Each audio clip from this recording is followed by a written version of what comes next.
O curso Consolidação da Fé entra hoje na sua sexta lição e o tema é o sangue de Cristo. Este é um dos meus assuntos prediletos. Aleluia!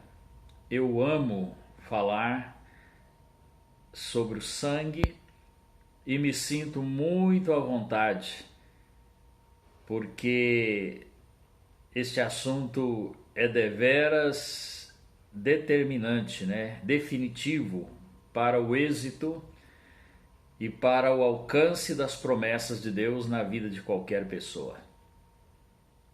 Então, a palavra de Deus diz, né, sobre o sangue tantas coisas. Nós vamos ver sobre o sangue de um modo geral, mas especificamente com foco no sangue de Jesus. Em Hebreus 9, 22, a palavra fala que sem derramamento de sangue não há remissão de pecados. Por que sem derramamento de sangue não há remissão de pecados? Porque o salário do pecado é a morte. E a Bíblia diz em Levítico 17:11 que a vida está no sangue. Por que Deus proíbe comer carne de animais sufocados? Porque quem come a carne de um animal sufocado, que não derramou sangue, está comendo a vida daquele animal. Então, por isso Deus instruiu o seu povo a imolar os animais antes de comer. Porque na aliança noética, quando Deus fez uma nova aliança com Noé, ele autorizou ao homem comer carne de animais desde que se derramasse o sangue. Eu te pergunto, você come sangue ou não? Aquele bife que você faz aí na sua casa, ele tem sangue ou não? Tem. Ele tem sangue. Mas não tem mais a vida do animal, porque quando aquele animal foi imolado, foi sangrado, né? Numa palavra mais comum, ele derramou sangue, foi derramando sangue, até que a vida daquele animal saiu. E aquele resto de sangue que fica na carne não está mais a vida do animal. Agora a gente pode comer, né? Porque não está lá mais a vida. Mas isto mostra por que Deus falou que sem derramamento de sangue não há remissão de pecados. Porque a vida está no sangue. O sangue saiu, a pessoa morre, não é? E então Jesus precisava derramar todo o seu sangue, até que a vida dele se esvaiu, não é? A vida dele saiu, foi derramada por nós.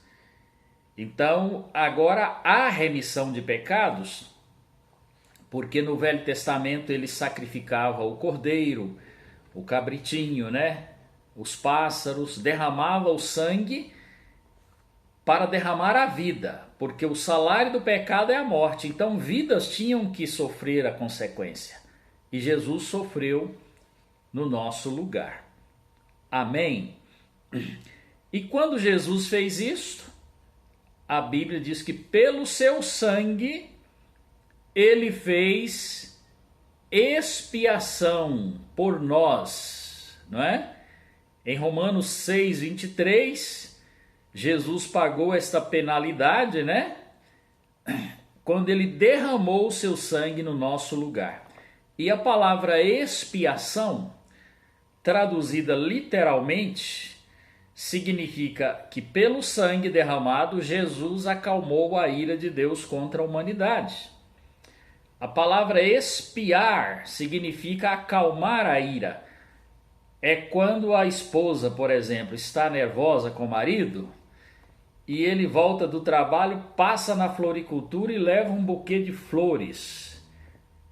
De repente, quando ela vai abrir a porta, ele mostra primeiro o buquê de flores. Muitas vezes acalma a ira, não é? Então, amados, quando Jesus apresentou seu sangue diante do Pai, a ira de Deus acalmou contra a humanidade. Isto é, expiação. Agora, o pecado, irmãos, trouxe muitas consequências em nossas vidas. Então, este primeiro tópico é: a vida está no sangue. E quem peca compromete, não é, a vida. Por isso tem que perder a vida. E para não perder a vida, os animais perdiam. E agora definitivamente Jesus perdeu e reaveu a sua vida, né? Ele buscou-a de volta, né? Aleluia. O pecado trouxe uma série de consequências na vida da humanidade, que requereu um derramamento de sangue. Ele nos separou de Deus, conforme Isaías 59:2. As vossas iniquidades fazem separação entre vós e o vosso Deus, para que ele não vos ouça. Isto é morte. Morte espiritual, perda da comunhão com Deus. Só o sangue pode nos reconciliar e nos dar de novo paz com Deus. O pecado trouxe culpa, né? Minha culpa me soterrou como um fardo pesado demais para ser suportado. É o que está escrito no Salmo 38, versículo 4. Uma das coisas mais terríveis, irmãos, da vida é o fardo da consciência pesada, da culpa. O sangue trouxe também a legalidade para Satanás, o pecado, melhor dizendo, trouxe também a legalidade para Satanás nos acusar diante de Deus. E a Bíblia fala em Apocalipse 12:10, o acusador dos irmãos, que nos acusa dia e noite diante de Deus. Está falando de Satanás nesse versículo. Os argumentos de Satanás, então, eram estes, né?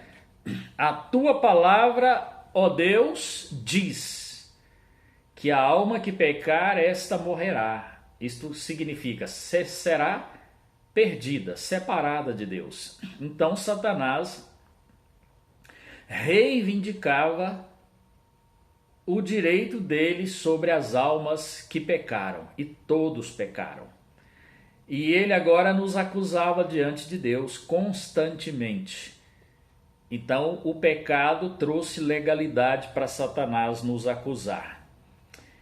E o pecado exige a penalidade, não é? Como diz Ezequiel 18:4, a alma que pecar, essa morrerá. Então, quando na velha aliança a pessoa pecava, ela era morta. Para muitos pecados nem tinha sacrifício, para muitos tinha sacrifício, não é? Mas se uma pessoa adulterasse, era morte, não tinha sacrifício, não é? E se a pessoa roubasse, era morte, não tinha sacrifício.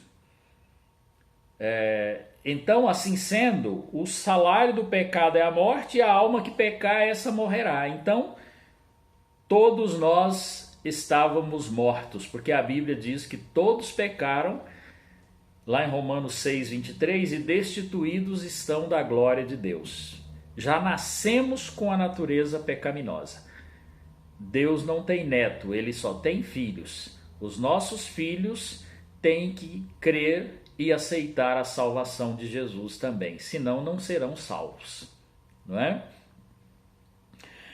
Agora, este foi o primeiro tópico, né? Mostrando que a vida está no sangue e as consequências do pecado que exigem o derramamento de sangue. Agora, o segundo tópico, o que o sangue significa para Deus, né?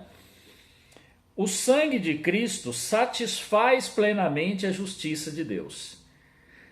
Como eu já disse em outras ocasiões, Deus ele é exigente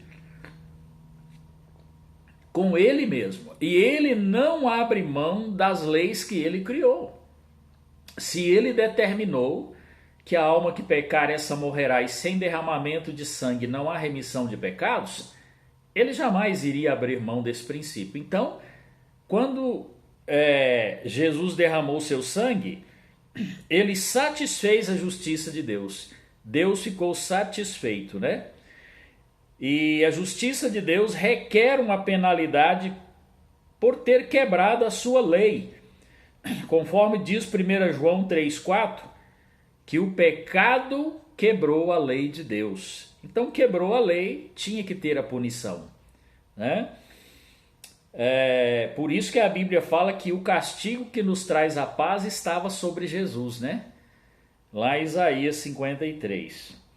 Então o sangue nos protege da penalidade da quebra da lei de Deus, que é a morte, tanto a morte eterna como a morte física. Em Êxodo 12, Deus ordenou que o povo aplicasse o sangue do cordeiro nos portais das casas, para que os primogênitos não fossem mortos. Então este cordeiro era um protótipo do cordeiro de Deus que viria mais tarde. E a Bíblia diz que o anjo da morte, vendo o sangue, passaria por cima. E hoje também, quando Deus vê o sangue de Jesus na vida de uma pessoa, a morte, consequência do pecado, passa por cima. Por isso a palavra Páscoa significa passar por cima. Até na tradução em inglês é Passover, significa passar sobre, né? Então, nós sabemos que quem tem o sangue de Jesus, a morte passa por cima. A condenação por causa do pecado passa por cima e não executa o seu juízo contra a vida desta pessoa. Então este ponto ele traz alguns subtópicos. O primeiro, a letra A, pelo sangue de Jesus a comunhão foi restaurada, né? Mas Deus prova o seu amor para conosco, por ter Cristo morrido por nós, sendo nós ainda pecadores. E agora, sendo justificados pelo seu sangue, seremos muito mais salvos da sua ira, através do que Jesus fez por nós. Romanos 5, 8 e 9. Tá vendo que maravilha? O sangue nos isentou do juízo de Deus, né? O sangue de Jesus. Letra B, somos redimidos. E a palavra redimido pelo sangue significa fomos comprados. Vale a pena explicar de novo. Redenção é o ato de alguém ir ao mercado no tempo da escravidão, escolher um escravo, perguntar quanto valia o resgate, né? O preço daquele escravo, pagar aquele dono do escravo e soltar o escravo ou levar para ele. Então isso foi o que Jesus fez. Ele perguntou o preço. Qual é o preço do pecado da humanidade? Sangue justo. Então eu vou viver como homem e vou ser justo, sem nenhum pecado. E Deus disse, ok, se você conseguir isto, você paga o preço da humanidade, a redenção da humanidade, e eles têm o direito de ser livre da escravidão. E Jesus então veio, viveu sem nenhum pecado e hoje ele pagou o preço da redenção. E agora todos os que ouvem essa notícia, isso chama-se boas novas, essa palavra evangelho significa boa notícia. Qual é a boa notícia? Que Jesus já te comprou e já pagou o preço da sua redenção, do seu resgate da escravidão do pecado. Agora não precisa mais ser escravo. Mas tem um detalhe: você só recebe o benefício, eu e você, se nós absorvermos ele para nós, se nós recebermos, né? Por isso que o diabo tenta impedir que o evangelho seja pregado pelas nações, para que os escravos não ouçam que tem uma redenção paga, que tem uma solução pronta, que basta crer e aceitar na sua vida para ser livre de toda condenação. Amém? Então, pelo sangue nós somos redimidos. E fala em Efésios 1:7, olha, nele, falando de Jesus, temos a redenção pelo seu sangue e o perdão dos nossos pecados, né? Aleluia. Então o sangue satisfez a justiça de Deus. Agora ele deve nos satisfazer na purificação da nossa consciência pelas nossas obras mortas, as nossas práticas pecaminosas, né? Então você que já se arrependeu, que confessou seus pecados, especificamente, não precisa mais carregar a culpa na sua consciência. Olha o que está em Hebreus 9,14. Letra A deste tópico, né? O terceiro tópico. O que o sangue é para o homem, tá? Enumera aí. Letra A. O sangue nos purifica da culpa. Hebreus 9,14. Quanto mais então o sangue de Cristo, que através do Espírito Eterno se ofereceu imaculado a Deus, purificará as nossas consciências das obras mortas que levam à morte, né? Das obras que levam à morte, para que possamos servir ao Deus vivo. Se o sangue satisfez a Deus, ele deve satisfazer a nós. Nós precisamos crer no poder do sangue e descansar no alívio, na libertação da culpa sobre as nossas vidas. Pecado confessado e arrependido é pecado lançado no mar do esquecimento. O versículo anterior a esse, o 13, né, de Hebreus 9, diz que se o aspergir do sangue de novilhos ocultava o pecado no Velho Testamento, cobria o pecado, quanto mais, não é, o sangue de Cristo, que pelo Espírito Eterno se ofereceu imaculado a Deus, está vendo? Imaculado, sem culpa, sem defeito. O preço era esse, então ele pagou o preço, tá bom? Em letra B deste segundo tópico, o que o sangue é para o homem? O sangue nos santifica. Olha, e assim também Jesus sofreu fora dos portões da cidade para nos santificar através do seu próprio sangue. O que significa isso que está aqui em Hebreus 13:12, né? Hebreus 13:12 está falando da novilha vermelha. Essa novilha vermelha era um animal muito especial que simbolizava Cristo. Ele era o sacrifício que o sangue daquela novilha, depois de queimada, ela era totalmente queimada e era fora da cidade. Tá vendo? Jesus foi levado para fora de Jerusalém, no monte, para ser sacrificado. E o sangue daquela novilha, com tudo que ela era queimado e transformado em cinza. Aquela cinza era misturada com água corrente do ribeiro, que simboliza a palavra de Deus. E aquela mistura era aspergida sobre todas as pessoas que estavam consideradas imundas aos olhos de Deus. Então, Jesus também foi sacrificado fora da cidade, como a novilha vermelha. Isso está em Números capítulo 19, você pode ler essa história. E diz que quando ia aspergir as pessoas, ou qualquer coisa que tinha que ser purificado, com o sangue, a cinza, que foi a transformação do sangue da novilha vermelha, precisava ser aspergido 7 vezes sobre as pessoas ou sobre os objetos. Representava o sacrifício perfeito de Jesus. Porque Jesus, na sua obra da redenção, ele derramou sangue 7 vezes. Em cada uma delas ele estava provendo a redenção para a humanidade em áreas específicas. Eu tenho um estudo completo sobre isso no canal Israel Gouveia no YouTube. Você pode procurar e ler, ou ler não, assistir, né? Os vídeos. São 7 palavras, tá bom? Sobre a rota do sangue.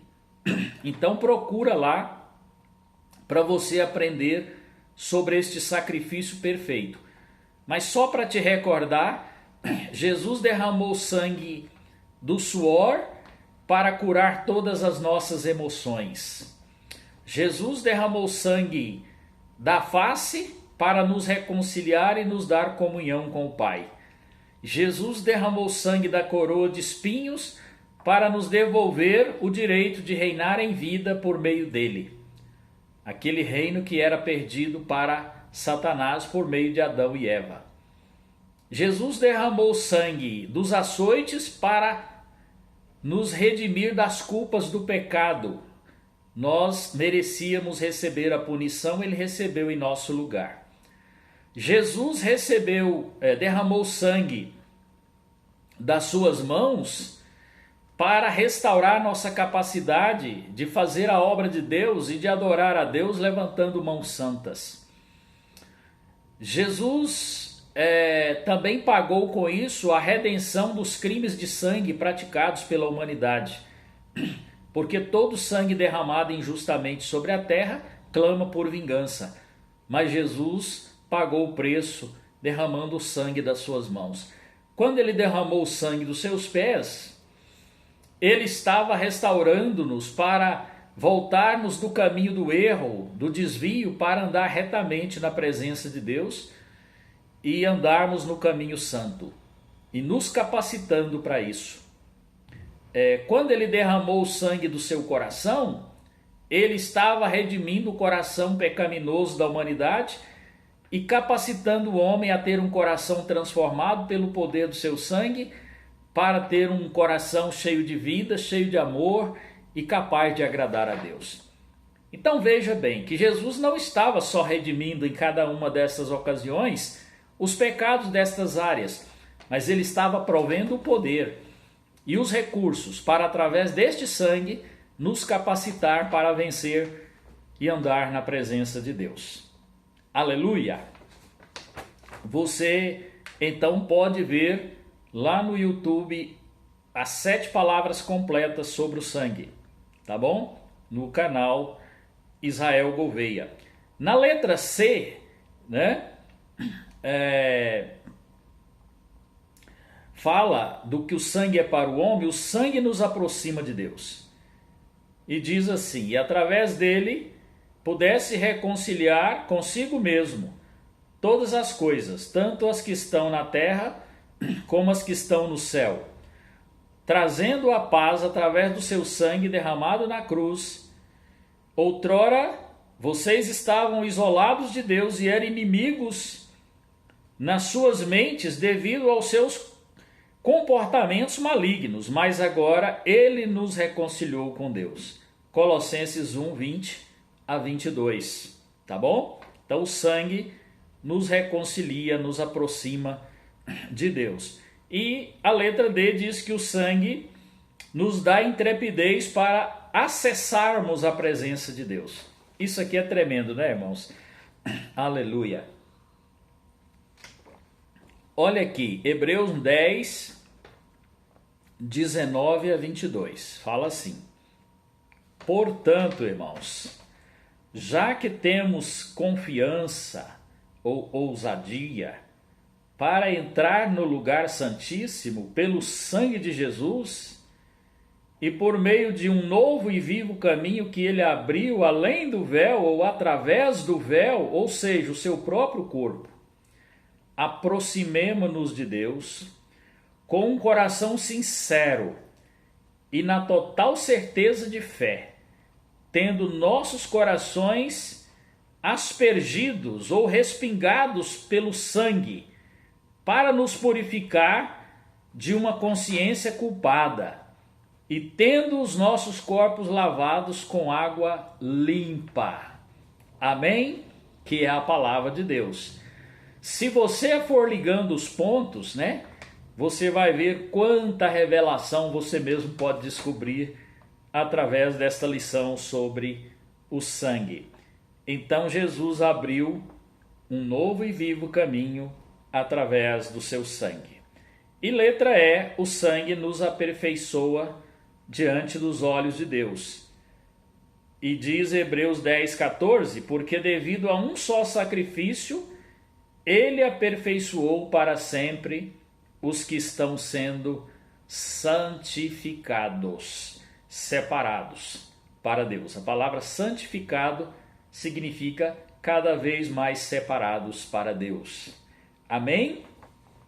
Em último lugar, temos o quarto tópico que fala que o sangue coloca Deus ao lado do homem e contra o diabo. O disco virou, né? Deus era contra o homem por causa do seu pecado e tinha um juízo, e tem até hoje um juízo sobre aqueles que não creem no sangue de Jesus e não usufruem deste privilégio. Mas para quem já tem este sangue, agora Deus luta a favor dessa pessoa e defende essa pessoa. Se Deus é por nós, quem será contra nós? Quem vai trazer alguma acusação contra os que Deus escolheu? Seria Deus? Não, ele quando vê o sangue em nós, ele já não nos acusa mais. Sendo ele quem nos justifica, quem nos condenará? Seria Jesus? Muito menos, se ele morreu por nós e nos vê que nós aceitamos o seu sacrifício. E mais que isso, Jesus não só morreu, ele ressuscitou e também está intercedendo por nós à direita do Pai. Ele não só nos acusa, irmãos, como ele vive intercedendo por nós diante de Deus. Isso está em Romanos 8, 31, verso 31, verso 33 e verso 34. Então o diabo não tem nenhuma base para acusar aqueles que receberam a obra do sangue derramado por eles.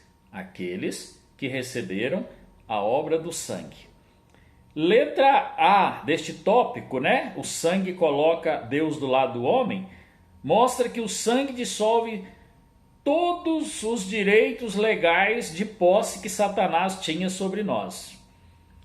E então fala que Cristo nos resgatou da maldição da lei, fazendo-se ele próprio maldição em nosso lugar, né?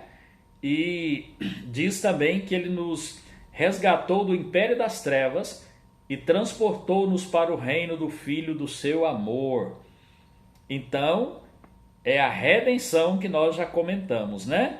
Jesus nos comprou com o seu próprio sangue. Atos 20, 28. E 1 Pedro 1, 18 e 19. Diz, não foi mediante coisas corruptíveis, como prata, ouro, que vocês foram comprados, da vossa fútil maneira de viver, que vocês herdaram dos seus pais, mas pelo precioso sangue de Cristo, como um cordeiro sem defeito e sem mácula. Este foi o sangue derramado para nos redimir. Aleluia!